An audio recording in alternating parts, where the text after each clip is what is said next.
I'm an environmental artist. I work with the landscape that surrounds my studio, and it just happens to be that my studio is now here at the Clemmons family farm.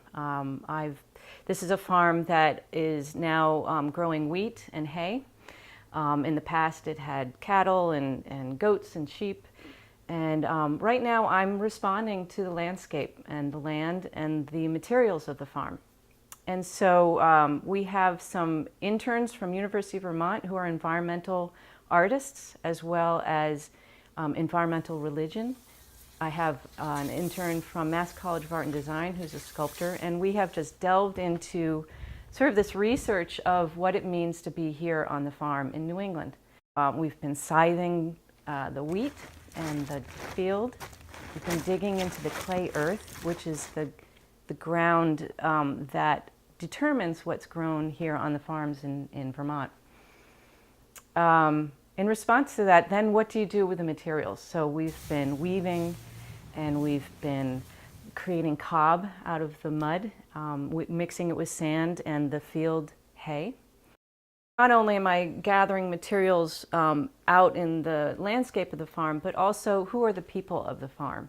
And the Clemmons family farm, being an African-American owned farm since the 60s, is spectacular. And having my studio on an African-American owned farm is a first. And to be able to work with the land, see the artwork that Lydia Sr. has brought back from Africa, the materials of the sculptures and the iconic imagery that is in the African art from Ethiopia and Uganda, oh my goodness, completely fills my ideas and changes the way I look at my own authentic raw art. And so it's a rare opportunity.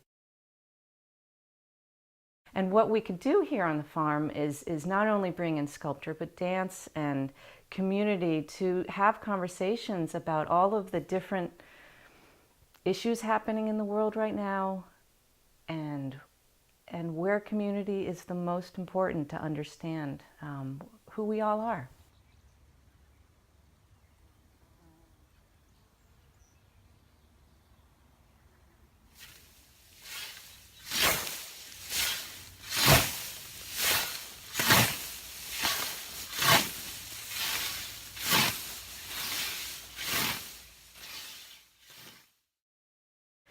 And this is just the beginning of different ways the farm can bring this important conversation that needs to be had.